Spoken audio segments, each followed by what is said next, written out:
Jesús era consolador, Él vino con su gran poder,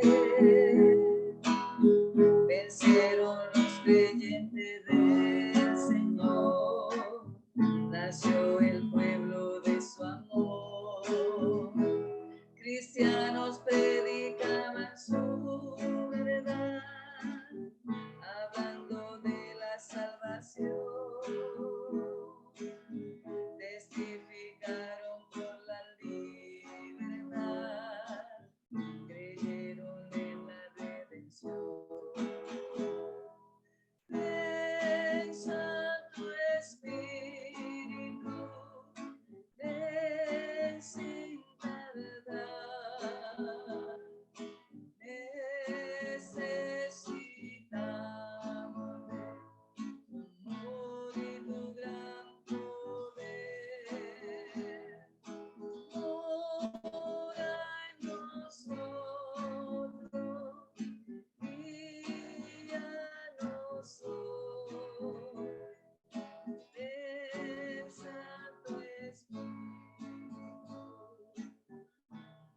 ven a tu iglesia hoy. Y en los años de oscuridad se proclamó la gran verdad. Permaneció el fuego celestial como un reloj al sonar.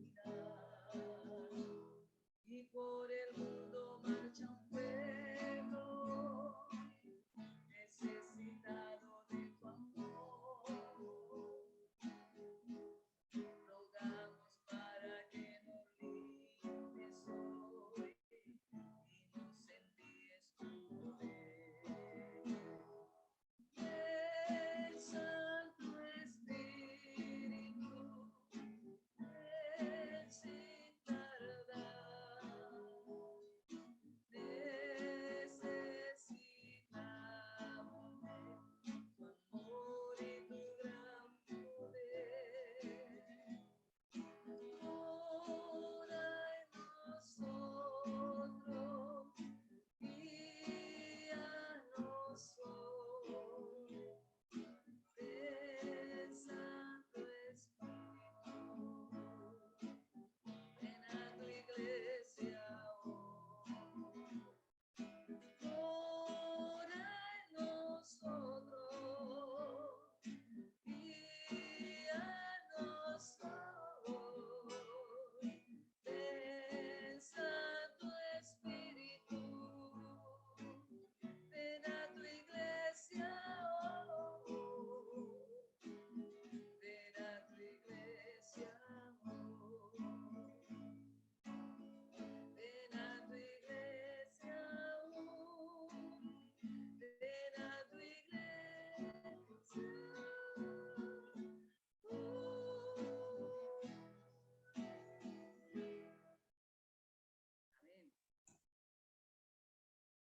Este es un himno, hermanos, hermoso. Ahora sí, muy bien, hermanos.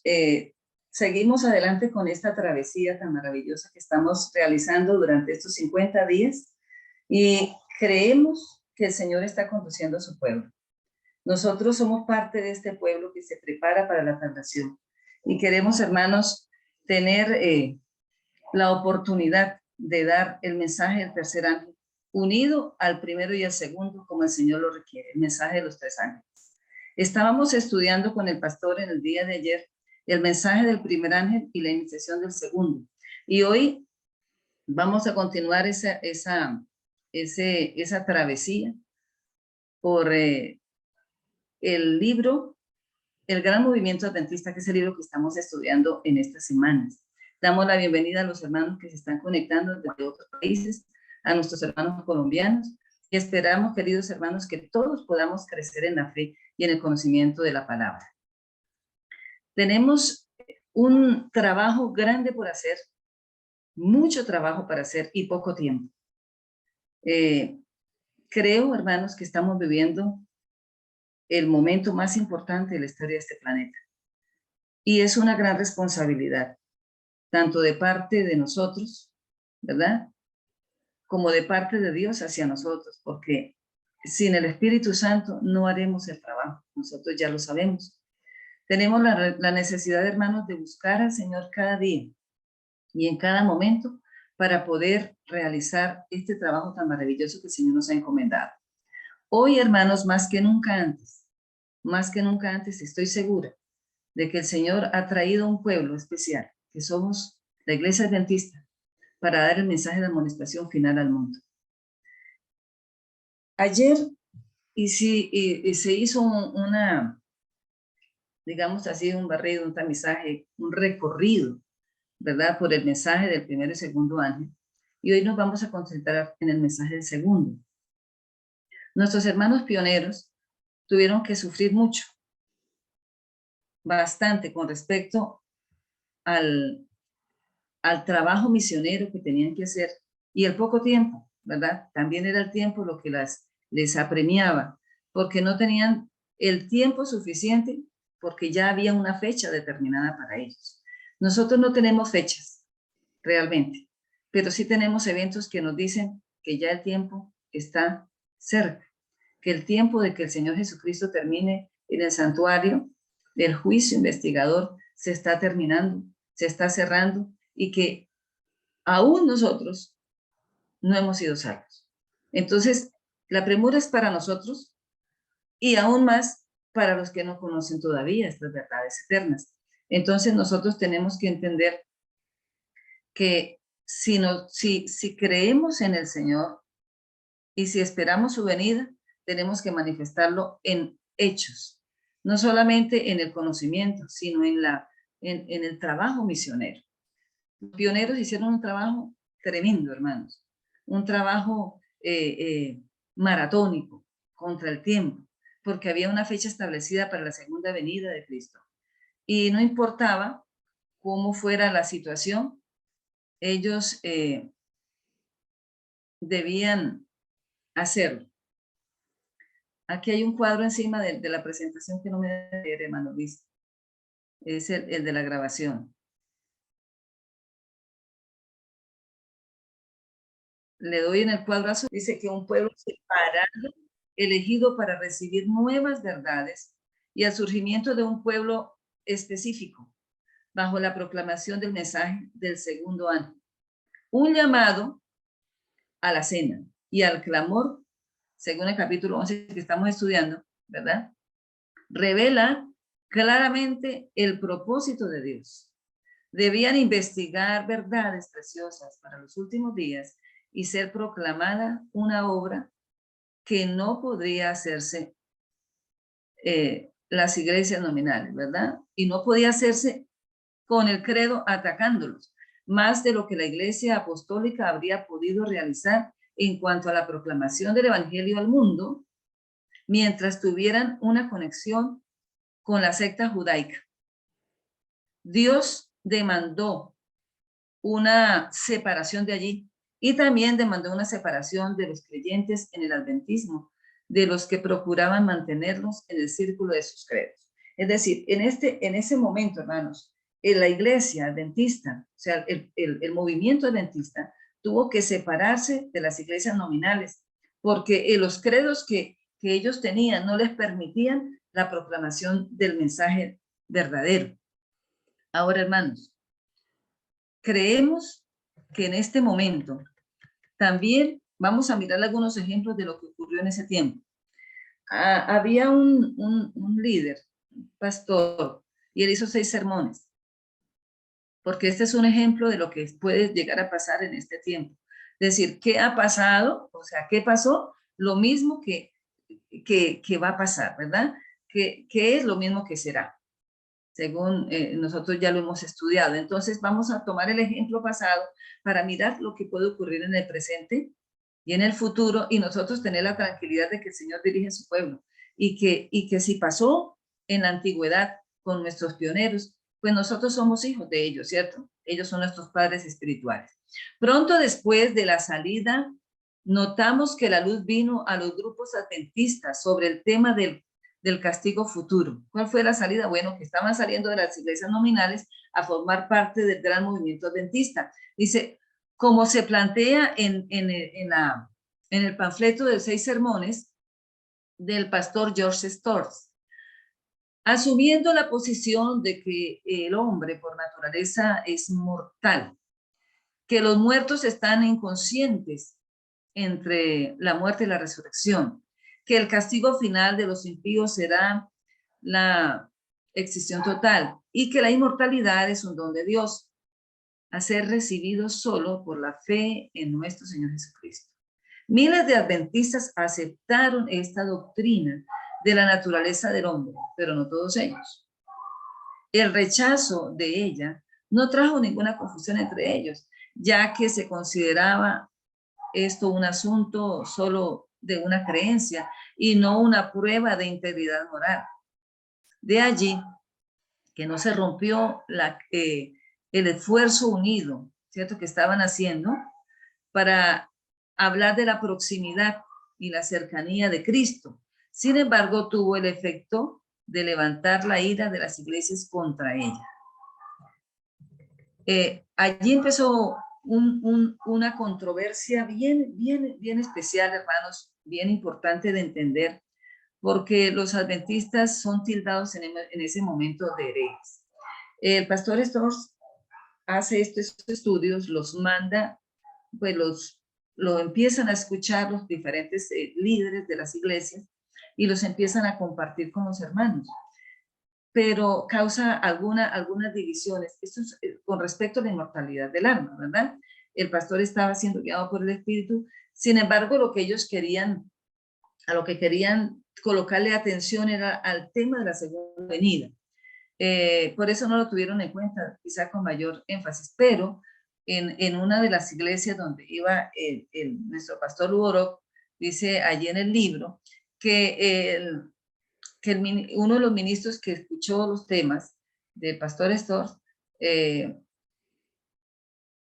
comenzó a ver que los hermanos se inclinaban a escuchar y a entender esta creencia y que quizá no era pertinente para ellos que creían en la inmortalidad del alma. Ellos creían en que el alma se iba para el cielo, todas esas cosas que todavía se creen en las iglesias nominales. Entonces, esto fue como una controversia que se armó allí.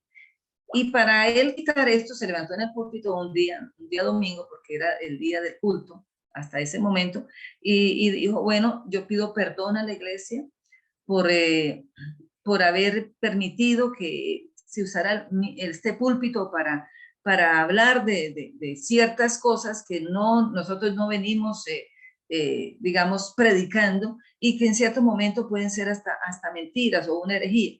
Y se retractó, y desde ese momento la iglesia de él y él mismo dejaron de creer en el segundo advenimiento.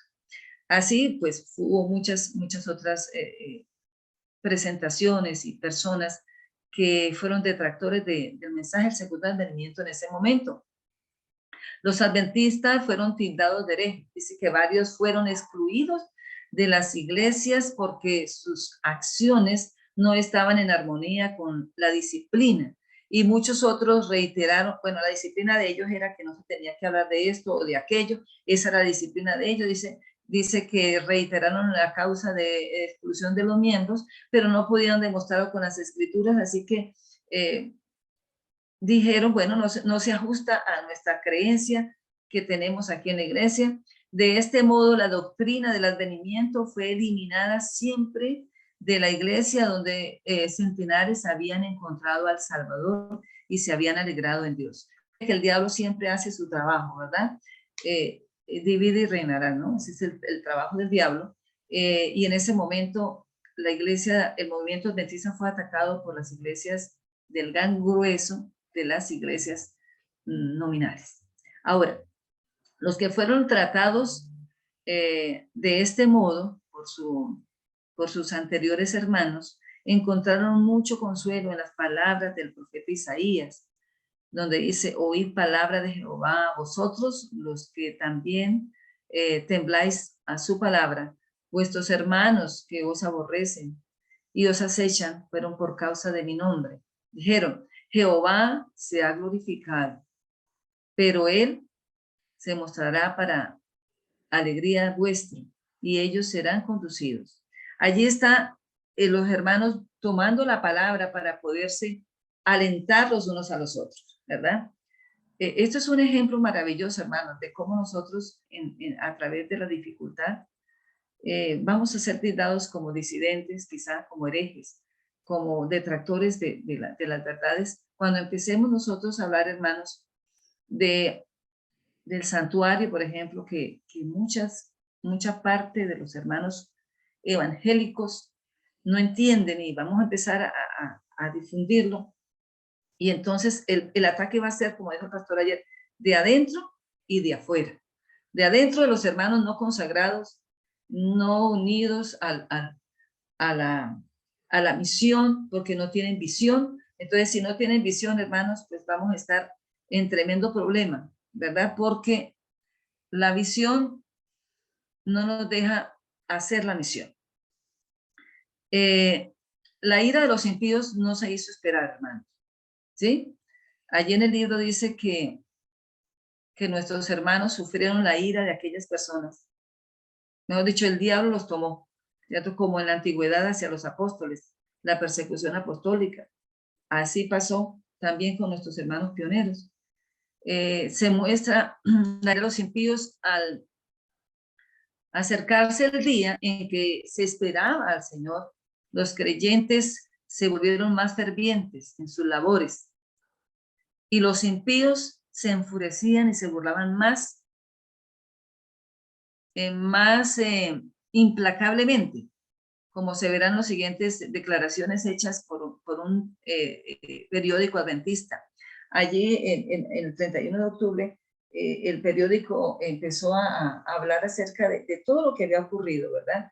En el tabernáculo de Battle Creek, que era el gran templo de la iglesia, se esperaban congregar allí los hermanos para hacer la preparación, así como nosotros estamos haciendo estos 50 días. Quizá ellos querían preparar todo para la segunda venida, ¿ya? En la parte espiritual y todo ello, los hermanos, pero era tanta la oposición de aquellos que no creían en la segunda venida en ese momento, que los hermanos temieron por sus vidas, ya porque los estaban atacando no solamente verbalmente, sino ya en la parte física.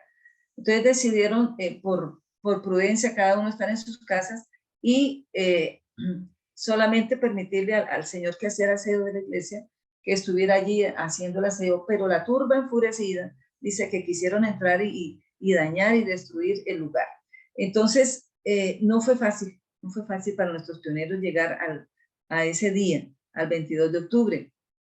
Dice que se muestra allí este sentimiento satánico inspirado para que los impíos, porque los píos no estaban fuera, pero los impíos estaban queriendo, hermanos, destruir la obra que el Señor estaba por hacer. Solo pudimos, dice, comparar la conducta de la turba con la que rodeó la puerta de Lot en la víspera de la destrucción de Sodoma. Tremendo, ¿no? Era una turba enfurecida. Este movimiento de parte de ellos fue tan repentino, simultáneo y extenso que su manifestación en el primer día séptimo judío nos fortaleció en nuestra opinión de que este debería ser el mes y el día. Bien, hermanos, fue tanto que mire que los burladores dice que se vistieron con túnicas de ascenso. Me imagino que se pusieron túnicas blancas. Allí, así como la iglesia se organizó para hacer de ese día algo tan especial. Estaban en ayuno, en oración, habían abandonado totalmente ya sus actividades porque su creencia era, hermanos, de que el Señor venía el 22 de octubre de 1844.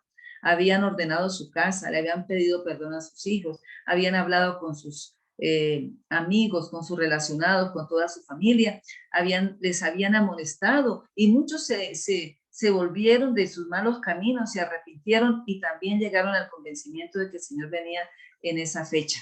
Ahora, los burladores y que se vistieron con esas túnicas porque dijeron en sus tantas mentiras que inventaban, en sus enardecidos por el enemigo, dijeron que los adventistas se habían colocado túnicas de ascenso para ese día porque creían que se iban a ir para el cielo.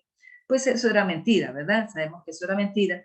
Incluso el periódico colocó $500 de recompensa para aquellos que dieran las evidencias de que eso había sido verdad. Esos hombres, con una turba grande, una turba enardecida, empezaron a subirse a los techos de las casas cercanas para cantar cantos, himnos y para simular a los hermanos, o sea, para burlarse de los hermanos que estaban cantando, que estaban alabando a Dios. Ellos también cantaban, pero son de burla, hermanos, el diablo. El diablo así como lo hizo con Jesús en la cruz, como lo hizo con los apóstoles, como lo hizo, hermanos, con todos los que tildaron de herejes en la Edad Media y los mataron, ¿verdad? Nuestros mártires cristianos. También lo hicieron con nuestros hermanos del tiempo de 1844. Resulta, mis queridos hermanos, que el Señor quiso sacar siempre han dicho, pero ¿por qué? ¿Por qué una mujer profetiza? ¿Por qué una mujer profetiza para este tiempo que es el más importante de la historia de este planeta? Pero el Señor primero pensó en un hombre. Siempre han habido profetas, la mayoría del canon bíblico son profetas, y el Señor quiso colocar un profeta al final. Pero mire lo que pasó. La visión de Hasselhoff en 1844, perdón que ahí no quedó 4, dice, unas pocas semanas antes de que terminara el clamor de medianoche, el Señor se acercó a un joven. Este era un joven, era un hombre joven, era un hombre bien parecido, dice ahí la descripción, muy bien hablado, era un hombre que sabía de letra, y el Señor dijo, voy a escoger a este. Dice, el Señor se acercó a él y le dio una visión en la que se le mostró el viaje del pueblo adventista a la ciudad de Dios, con sus peligros. Le dieron algunos mensajes de advertencia de que él debía entregar ese mensaje y también una visión de las pruebas y la persecución que debía seguir, o sea, que seguiría a él, ¿sí?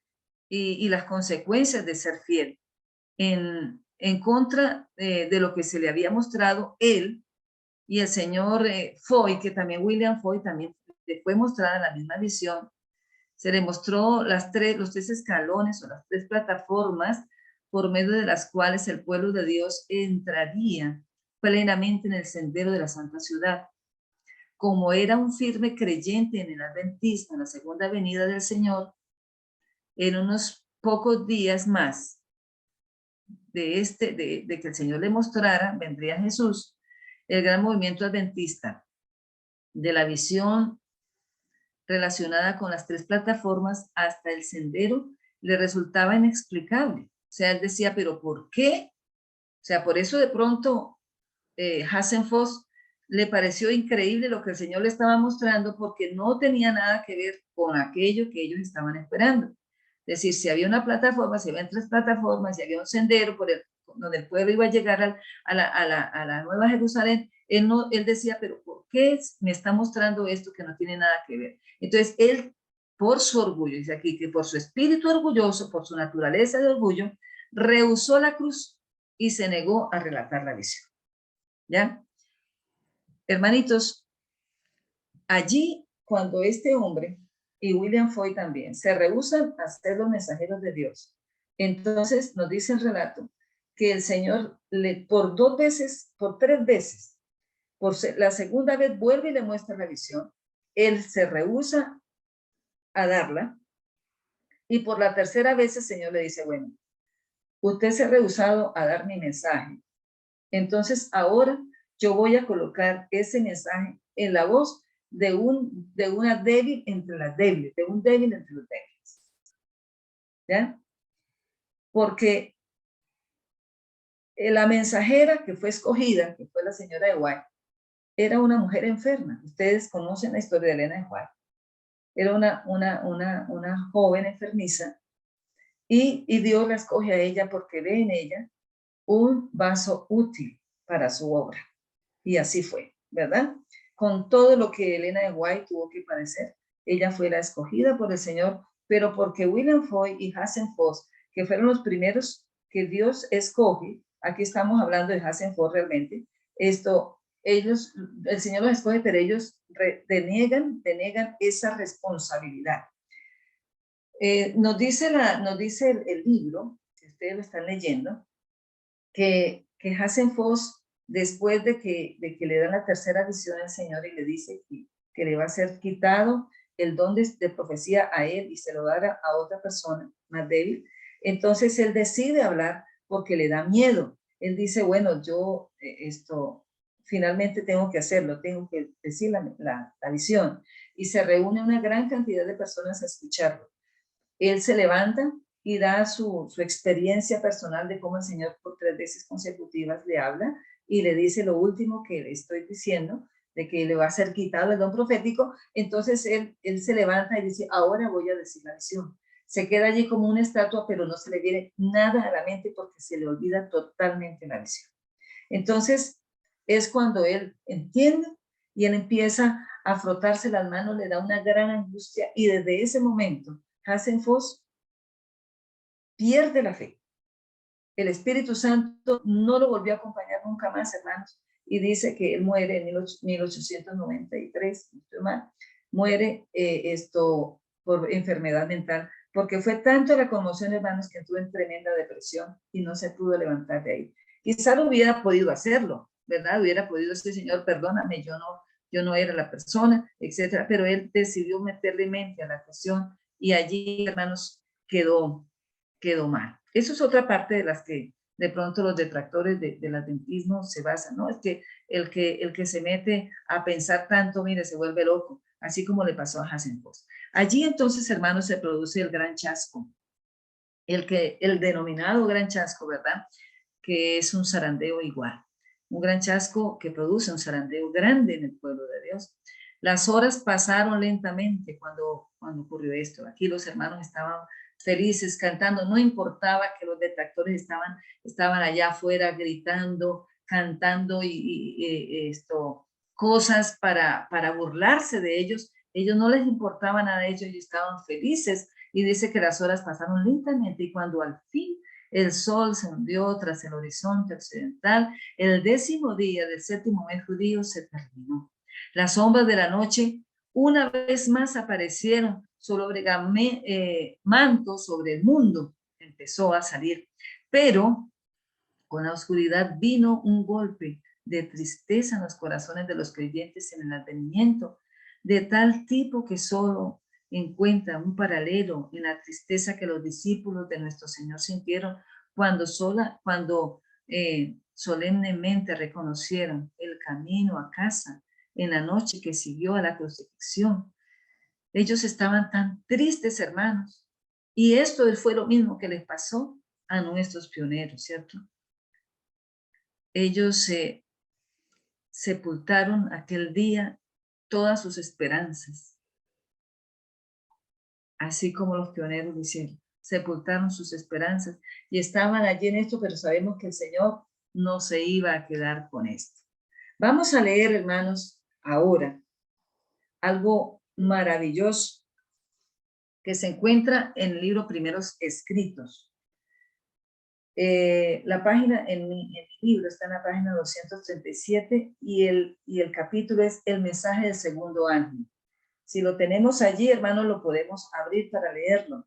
Si alguno quiere leer, también lo puede hacer. Página 237 dice, al negarse las iglesias a aceptar el mensaje del primer ángel, ¿qué hicieron las iglesias que se burlaron, que se quedaron atrás? Negaron, rechazaron la luz del cielo y perdieron el favor de Dios. Confiaban en sus propias fuerzas y al oponerse al primer mensaje, ¿qué pasó? Se colocaron donde no podían ver la luz del mensaje del segundo. ¿Entendemos esto, hermanos? Al rechazar el mensaje del juicio, se colocaron donde ellos no podían ver el segundo. Por eso se quedaron en Babilonia, hermanos. Pero los amados del Señor, que estaban oprimidos, aceptaron el mensaje. Ha caído Babilonia, y salieron de las iglesias que practicaban este mensaje. Cerca del término del mensaje del segundo ángel, vi una intensa luz del cielo que brillaba sobre el pueblo de Dios. ¿Qué vieron los hermanos? Una intensa luz. ¿Ah? Los creyentes de esta luz era tan brillante como el sol, y oí las voces de los ángeles que exclamaban: aquí viene el esposo, salid a recibirle. Oí las voces de los ángeles que proclamaban: aquí viene el esposo, salid a recibir. Ese era el mensaje. Esos eran los mensajeros. Era el clamor de medianoche, que había de dar poder al mensaje del segundo ángel. Entonces, hermanos, el clamor de medianoche, he aquí viene el novio, salida a recibirle, le dio poder al mensaje del segundo ángel. Fueron enviados ángeles del cielo para alentar a los desanimados santos y prepararlos para la magna obra que les aguardaba. Así como los discípulos también fueron refrigerados por el Espíritu de Dios para dar el mensaje y el fuerte pregón en su tiempo, hermanos, en el atrio. Así también nuestros hermanos pioneros fueron alentados por los ángeles, dice aquí. Los hombres de mayor talento no fueron los primeros en recibir este mensaje. Interesante. Sino que fueron enviados ángeles a los humildes y devotos, y los constreñidos a pregonar el clamor: aquí viene el esposo, salid a recibirle. Aquellos,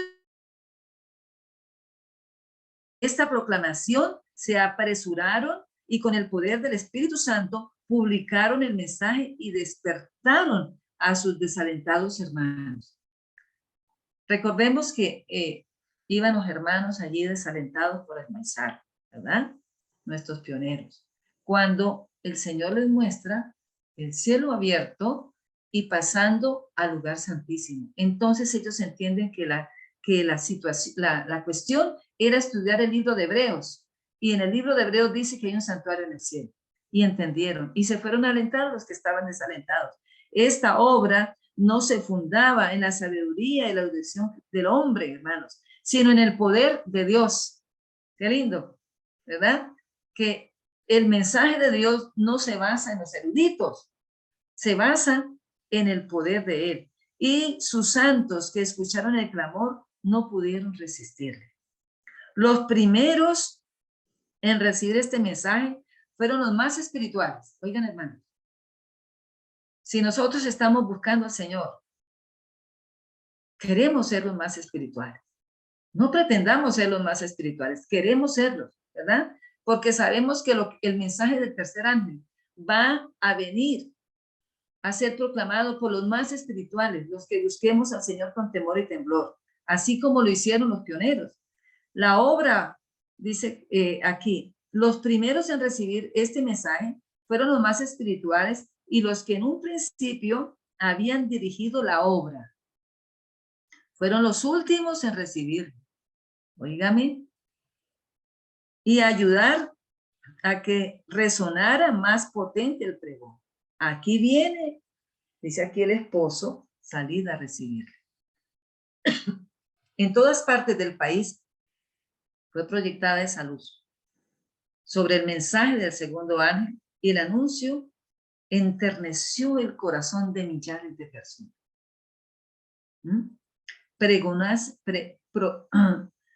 Propáguese de villa en villa, de ciudad en ciudad, hasta despertar por completo al expectante pueblo de Dios. ¿Cómo estaba el pueblo? Expectante. En muchas iglesias no fue permitido dar el mensaje, y gran número de fieles que tenían el viviente testimonio abandonaron aquellas iglesias caídas. Mis hermanos, aquí salió el remanente. Aquí salió el remanente. Ahora, el mensaje es cuando las iglesias nominales, hermanos, empiecen a escuchar el mensaje y los pastores digan que ese mensaje no hay que predicar, va a pasar como aquí en el mensaje del segundo año. Ahí van a salir de la gran Babilonia, ¿verdad? El mensaje escudriñaba los corazones e inducía a los creyentes a buscar por sí mismos, dice, una vívida experiencia. Comprendían que no podían apoyarse unos en otros.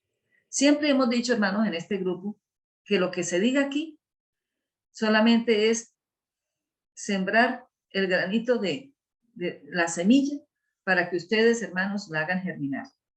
Entonces, estudiábamos la semana pasada que para una semilla, poder germinar, hay que morir. Entonces, yo tengo el conocimiento, tengo algún conocimiento, hermano. Soy nacida en este evangelio, por eso no me nace todo. El Señor está abriéndome los ojos cada día, y yo digo, ay, Señor, esto no lo había visto así. Estaba ahí, pero no lo había visto así. Ahora, Señor, esta semilla tiene que crecer y volverse un gran árbol. Pero, hermanos, la semilla debe morir. O sea, ni yo. Debe morir. Yo tengo que humillarme ante el Señor. Y mis preconceptos, mis presaberes y todo lo que yo sé, hermanos, deben quedar abatidos en el polvo, porque el Espíritu Santo es el que va a guiar a su remanente. No es un conocimiento de profecía, no es un conocimiento de la palabra, no es un conocimiento de muchas cosas que yo pueda saber.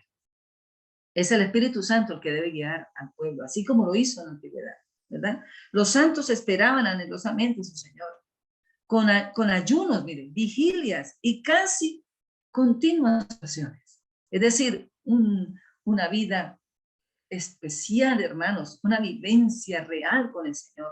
Vigilias, ayunos y continuas oraciones. Orar sin cesar. Aún algunos pecadores miraban la fecha con terror, pero la gran mayoría manifestaban un espíritu satánico en su oposición al mensaje. ¿Vemos eso ahora, hermanos? Claro que sí. ¿Lo vemos adentro? Sí, lo vemos adentro de la iglesia en muchas personas. Y lo vemos afuera, ¿verdad? Y lo vamos a ver aún más cuando nosotros empecemos a predicar, hermanos, con poder, con el Espíritu de Dios. Ahora, hacían burla y escarnios, repitiendo por todas partes, del día y de la hora nadie sabe. Oigan, del día y de la hora nadie sabe. Ángeles malignos los movían a endurecer sus corazones y a rechazar todo rayo de luz celeste para sujetarlos a los lazos de Satanás. Muchos de los que afirmaban estar esperando a Cristo no tomaban parte en la obra del mensaje.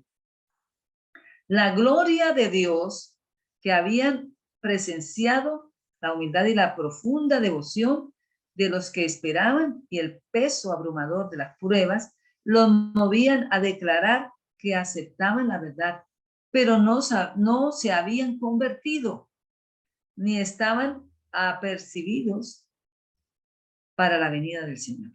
Muchos, al igual que en el tiempo de Noé, cuando empezaron a construir el barco, ¿cierto? El barco de la salvación, se movieron por miedo. Pero ya al final empezaron a burlarse. Igual pasó. Igual. O sea, ¿qué ha sido? Lo mismo que será. Entonces, hermanos, estos hombres, estas personas, empezaron a escuchar el mensaje y por miedo dijeron, uy, sí, viene el Señor, nos vamos a arrepentir, vamos a llegar a estar preparados para ese día, pero no lo hicieron por sinceridad, lo hicieron por miedo. Ahora, el pueblo adventista se va a mover, pues se está moviendo hacia la parte final de la historia de la tierra. Estamos en la parte final, perdónenme que estoy diciendo al revés. Estamos en la parte final de la historia. Estamos viendo un gran zarandeo, hermanos, un gran zarandeo, cual nunca ha habido, así como todo lo que va a pasar de aquí en adelante, cual nunca ha habido. La apostasía omega, la apostasía final, una gran apostasía, hermanos. Nada comparable, dice la sierva del Señor, nada comparable con lo que pasó en la apostasía. Dice, tiemblo por el pueblo de Dios, dice ella. Entonces, hermanos, aquí nos vemos nosotros evocados a que, como ocurrió en Babilonia, Apocalipsis 14:8, ahí está el mensaje del segundo ángel, ¿verdad? Lo vamos a leer el Apocalipsis 14:8, si algún hermano tiene su Biblia ahí a la mano, lo puede leer. Vamos a volver a leer este mensaje, hermanos, que fue el mensaje que los pioneros empezaron a predicar. Una vez fue rechazado el primer mensaje que fue el mensaje del juicio, ¿verdad? ¿Alguien, por favor? Dice, otro ángel lo siguió diciendo, ha caído Babilonia, la gran ciudad, porque ha hecho beber a todas las naciones del vino del furor de su fornicación. Muy bien, ese es el segundo mensaje, ¿verdad? Ahora, hermanos, nosotros lo conocemos y lo sabemos de memoria. Ha caído la gran ciudad, ¿verdad? Babilonia. Entonces, aquí, porque ha hecho, dice por qué, ¿no? Porque ha hecho beber aquí a todas las naciones del vino el furor de su fornicación. Sabemos que son las falsas doctrinas y, por tanto, el remanente tenía que salir de todo esto, A este tiempo, hermanos, a este tiempo, cuando se aproxima el fuerte pregón del mensaje en tercer año, nosotros también tenemos que hacer la misma situación que hicieron los pioneros. No es salir, porque el pueblo final, el movimiento final se llama la Iglesia Adventista del Séptimo Día, ¿verdad? El Señor hará un tamizaje en el zarandeo. Lo que queda en la criba es el grano puro. Lo que sale es lo que nos sirve. Entonces, aquí, hermanos, es para las iglesias denominacionales, iglesias nominales, perdón. Las iglesias de nombre, los que se dicen cristianos, los que van a escuchar el mensaje de amonestación del tercer ángel, son aquellos, hermanos, que van a abandonar sus falsas creencias. Y nosotros, si nos hemos dejado permear la iglesia como tal, como organización, sabemos que el Señor va a hacer algo por esta organización. Porque lo dice el libro Eventos de los Últimos Días, en capítulo 4, cuando el Señor va a depurar todo lo que tiene que ser depurado y su iglesia va a ser una iglesia triunfante. Todos los que queden, hermanos, los que quedemos en este movimiento, iremos a formar parte de este fuerte clamor, de este fuerte pregón. Sentían los santos un espíritu de solemne, fervorosa oración, hermanos. Reinaban entre ellos una santa solemnidad. Eso debe reinar entre nosotros, hermanos. Los ángeles vigilaban con profundísimo interés los efectos del mensaje y alentaban a quienes lo recibían, apartándolos de las cosas terrenas, para abastecerse ampliamente en la fuente de la salvación. ¿Qué nos tiene nosotros ahí anclados, hermanos? El trabajo, el estudio, el negocio. Todas esas cosas terrenas, hermanos, nos mantienen anclados. Si Dios acepta entonces a su pueblo cuando esté de esa forma, alentándose unos a otros, dice, reinaba entre ellos una santa solemnidad, los ángeles vigilaban con profundísimo interés los efectos del mensaje, y alentaban a quienes lo recibían, apartando desde las cosas terrenas para abastecerse ampliamente en la fuente de la salvación. Dios acepta entonces a su pueblo. Jesús lo miraba complacido porque reflejaba su imagen, hermanos. Qué hermoso. El pueblo, los pioneros, reflejaban la imagen de Jesús.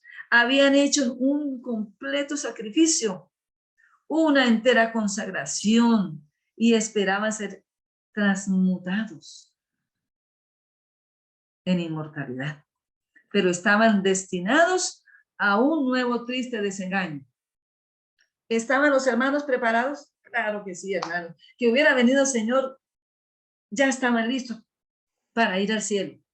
Pero estaban destinados, hermanos, a un nuevo engaño, un triste engaño, ¿verdad? Pasó el tiempo en que esperaban la liberación. Se vieron aún en la tierra y nunca les había sido más evidente los efectos de la maldición. Vieron esta tierra horrible, hermano, fea, degradada. Habían puesto sus afectos en el cielo y habían saboreado anticipadamente la inmortal liberación, pero sus esperanzas no se habían realizado. No fue fácil, hermanos. No fue fácil. Yo me puse a analizar esto, hermano, y fue terrible para los primeros mensajeros, los pioneros, este zarandeo, este gran chasco. No fue fácil para ellos. Todo lo que estamos hablando, hermano, no fue fácil para ellos. El miedo experimentado por muchos no se desvaneció enseguida, hermano. Ni se atrevieron a proclamar su triunfo sobre los desengañados. Pero al ver que no parecía ninguna señal de la ira de Dios, se recordaban del temor que había sentido y comenzaron sus befas y sus burlas. Es decir, los que estaban allí, que no habían sido santificados por la verdad del mensaje, hermanos, que habían entrado por miedo, dice que no se atrevieron a decir nada en contra de los que habían sido sus heraldos, digamos así, los que los habían traído. Pero luego, hermanos, empezaron a burlarse de ellos y a decir que eso es una verdad. O sea, que eso no era verdad, más bien, que era una mentira. El mundo se burlaba de ellos y los vituperaba. Se habían llevado a mi Señor, los santos podían decir eso, se llevaron a mi Señor y no sabemos dónde lo han puesto. Hermanos, no fue fácil para este movimiento adventista el comienzo. Sin embargo, el Señor dio luz, la luz fue creciendo, nuevas cosas fueron viendo, entre otras cosas la verdad del sábado y muchas otras verdades a través del espíritu de la profecía. Ahora nosotros, hermanos, ahora nosotros tenemos la seguridad y la certeza que no vamos a chasquearnos porque todo indica, hermanos, todo indica que el Señor está por salir del lugar santísimo, van a caer las plagas y todos los vejámenes que el Señor tiene en su palabra dicho, y luego el Señor vendrá por nosotros. Quizá el chasco para nosotros puede venir en algún momento, porque hubo un gran chasco en cada tramo del santuario, ¿verdad? El gran chasco para los discípulos fue la muerte de su precioso Mesías.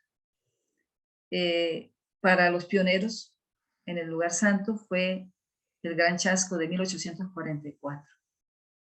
Y ahora nosotros que estamos esperando a Jesús, quizá el gran chasco puede ser individual, hermano.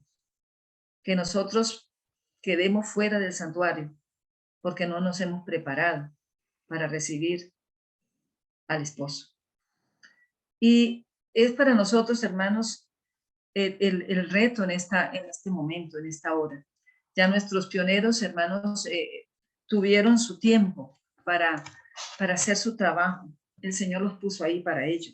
Y me lleno, Señor, hermanos, con el Señor de gozo, porque vivimos en un tiempo, hermanos, maravilloso, pero al mismo tiempo un tiempo de mucha expectación, hermanos, de mucha expectativa, porque a veces nos podemos llenar de zozobra, ¿verdad? Como lo hicieron los discípulos, como lo hicieron los pioneros, pero el Señor es fiel, hermanos, con su pueblo. Vamos a leer lo que es para nosotros hoy, la caída de Babilonia, porque esto es para la iglesia de hoy, ¿verdad? Para Apocalipsis 18:2. Y clamó con gran potente voz, diciendo: ha caído la gran Babilonia. ¿Cayó Babilonia? Sí. El segundo mensaje: ahora es la gran Babilonia y se ha hecho habitación de demonios y guarida de todo espíritu inmundo y albergue de toda ave inmunda y aborrecida. Hermanos, todavía estamos siendo permeados por este mensaje. Todavía el Señor nos invita a que todos nuestros anhelos y toda nuestra disposición, hermanos, esté puesta en Él y no en las cosas de la vida, en las cosas de este mundo. Todavía todo nos atrae, hermanos. Muchas cosas nos atraen, muchas cosas nos enredan. Lucas, en el capítulo 9, nos da ejemplo, hermanos, de cómo debe ser el pueblo de Dios en esta tierra. Hoy. Misión a los 12. Lucas 9, del 1 al 6. Y con esto termino, hermanos queridos. Habiendo reunido a sus 12 discípulos, les dio poder y autoridad. ¿Qué cosa les dio el Señor a los discípulos? Poder y autoridad. ¿Sobre qué? Dice, sobre todos los demonios y para sanar enfermedades. Si nosotros queremos ser los discípulos del Señor de este tiempo, el Señor nos llama y nos quiere dar poder y autoridad. Pero hermanos, como acabamos de leer, ¿cómo estaban estos hermanos esperando la venida de Jesús? Ayunando, estudiando y orando. Y también hicieron la labor, compartían el mensaje, porque ellos no querían salvarse solos, ellos querían que los demás fueran salvos. Aquí dice que les dio autoridad y poder. Entonces, ¿para qué? Sobre los demonios y para sanar enfermedades. Cuando habla de los demonios y de las enfermedades aquí, hermanos, hay una enfermedad más grave que la enfermedad física, ahora mismo en este planeta, y son las enfermedades mentales. ¿Hacia dónde apuntó la vacuna, hermanos? ¿Qué era lo que más afectaba el COVID? La mente. Hubo mucha gente que no quedó bien mentalmente. O sea, si andaba la gente loca, ahora hay muchos más locos en el mundo, ¿verdad? Entonces, y la vacuna lo que hacía también era dañar el cerebro. Entonces, hermanos queridos, el Señor quiere morar en nosotros. Y donde quiere morar es en la mente de cada uno de nosotros, porque ahí va a estar el sello de Dios, aquí en la mente de cada uno de nosotros. El Señor nos quiere sellar en la mente. Ahora, hermanos, poder y autoridad para sanar, sobre los demonios y para sanar enfermedades mentales. Es lo primero que el Señor quiere, que nosotros lleguemos a las personas, porque ustedes saben, hermanos, cuando vamos a dar el mensaje, la mayoría de la gente está enferma mentalmente. Están preocupados, están con problemas, y nosotros lo primero que tenemos que ser hasta psicólogos, bueno, en la nueva psicología, ¿no? En la psicología del Señor. Tenemos que tener una mentalidad muy puesta en el Señor, hermanos, para llegar a ayudar a personas que están en ese problema. Y los demonios, hermanos, posesionándose de manera descomunal de las personas en el tiempo de hoy. Si ustedes lo ven, hermanos, uno se queda aterrado. Cómo el diablo está haciendo el trabajo en la mente de las personas. Por eso es que lo primero que le dice a los discípulos, a ti y a mí, que somos los discípulos de ahora, hermanos, es que debemos recibir el poder y la autoridad de Dios a través del Espíritu Santo para llegar a ayudar a esas personas mentalmente. Hay un programa hermoso que yo lo he usado en mi vida personal, hermanos, que se llama Directo al Corazón y la Ley de la Vida, que lo maneja el pastor Wilson y su esposa. Es algo maravilloso. Yo lo aprendí, lo atesoro y cada día lo practico, y se refiere a esto, a las enfermedades, cómo Dios quiere sanar nuestra mente para poder morar en ella. Dice, segundo versículo, y los envió a predicar el reino de Dios y a sanar a los enfermos. Por eso es, hermanos, que las enfermedades primeras no pueden ser las físicas, tienen que ser las mentales, porque dice, y les envió a predicar, luego de sanar las enfermedades mentales, ahora sí prediquémosles. ¿Por qué? Porque ahora sí se pueden sanar físicamente, porque ya entienden lo que van a escuchar. Ya el Espíritu Santo está haciendo una obra en ellos, ¿verdad? Ahora dice, y le dijo, óiganme bien, hermanos, que esto es para nosotros. Miren lo que tenemos que hacer. Les dijo, no toméis nada para el camino. O sea, para cumplir la misión hay que tener visión, ¿cierto? Ya el pastor lo ha dicho muchas veces, el pastor Oscar, ¿ya? Y para tener visión, hermanos, tenemos que estar sanos mentalmente. ¿Ya? Nosotros pensamos que sabemos muchas cosas, pero estamos mal mentalmente. Tenemos todavía muchos apegos emocionales, sentimentales, económicos. Y el Señor quiere sanar todo esto. Dice, no toméis nada para poder hacer esto, para poder deshacernos de todo, tenemos que estar bien mentalmente. Dice, no toméis nada para el camino. Para ir a hacer el evangelismo, hermanos. No, pero es que no tengo viáticos, no, es que no tengo tal cosa. Siempre pensamos en lo material. Dice, no toméis nada, ni bordón, ni alforja, ni pan, ni dinero, ni llevéis dos túnicas. Es decir, despójense de todo. ¿Ah? A veces dicen, no, eso es espiritualmente. Hermano, físicamente también tenemos que llegar a hacer. Porque va a haber un momento dado cuando usted solamente tiene que dedicarse a la misión. Y dice acá, y en cualquier casa donde entréis, quedaos allí y de allí salir. Es decir, tienes que ir de casa en casa, pero no ir a ponerle lata a la gente, no, hermanos, para hacer bendición. Dice, y donde quiera que os recibieren, salid de aquella ciudad y sacudid el polvo de vuestros pies en testimonio contra él. Es decir, hermano, a usted no le importe si la gente lo recibe bien, lo recibe mal. Usted haga el trabajo. Sacude el polvo y siga adelante. ¿Por qué? Porque el que hace el trabajo no es usted, es el Espíritu Santo. Hermano, hay un mensaje que dar y muy poco tiempo para dar. Entonces, pongámonos nosotros como los discípulos de Cristo. Tomemos del Señor la misión. Lucas número dice, volvamos a estudiar esto con oración, hermanos, e interioricémoslos en nuestro corazón. Dígame, Señor, mire, yo todavía tengo apegos porque tengo muchas cosas en esta tierra que tengo que hacer.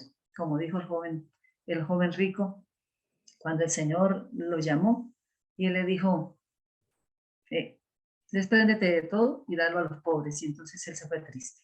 Que no nos pase esto a nosotros, hermanos, sino que seamos gozosos en dar el evangelio y en ayudar a los demás en este tiempo, hermanos, en este mundo que perece. Yo me acabo de mudar a un lugar, a un barrio donde hasta las 5 de la mañana pusieron música por aquí. Entonces dije, Dios mío, tengo mucho trabajo por hacer y poco tiempo para realizar. Así que donde vayamos, hermanos, ahí es para dar el mensaje. Y no es el mensaje evangélico, hermanos. Es un mensaje light, no. Es el mensaje del tercer ángel. El mensaje guiado por el santuario, metiendo los 3 ángeles a este trabajo que tenemos que hacer. Que el Señor les bendiga, hermanos queridos. El Señor nos ayude. Vamos a hacer una oración, hermanos, para que el Señor nos ilumine en este trabajo tan importante que tenemos para esta hora. Oremos. Santo Dios, eterno Padre, tú eres maravilloso con nosotros. Ya hiciste todo, Señor. Nos diste la evidencia con este gran chasco, Señor, de que nosotros tenemos un mensaje para dar y poco tiempo. Hoy, Señor, como los pioneros, quizá vamos a ser vituperados, tratados de herejes, y quizá el tema dentro de la iglesia son disidentes. Pero, Señor, tú conoces nuestro corazón y sabes cuánto amamos esta obra, cuánto amamos, Señor, tu iglesia adventista, cuánto creemos que tu iglesia es la iglesia final y todas las personas que se van a unir a este movimiento que saldrán de las iglesias apóstatas, sabemos que van a formar parte del remanente fiel. Señor, añoramos este tiempo que viene, porque es el más glorioso cuando te vamos, Señor, a ver venir en gloria después de que seamos sellados en nuestra frente. Señor, ayúdanos, porque sin ti no podemos. Espíritu Santo, desciende sobre este pueblo y ayúdanos, Señor, porque tenemos una gran responsabilidad y poco tiempo para realizarla. Bendice a cada hermano, cada familia que representan. Salva nuestras familias, Señor. Salva a nuestros hijos. Salva a nuestros esposos, nuestras esposas. Y permite, Señor, que así como Noé entró al gran barco, Señor, con su familia, nosotros también podamos entrar con la nuestra. Te lo pedimos y te lo suplicamos en el poderoso nombre de Jesús. Amén.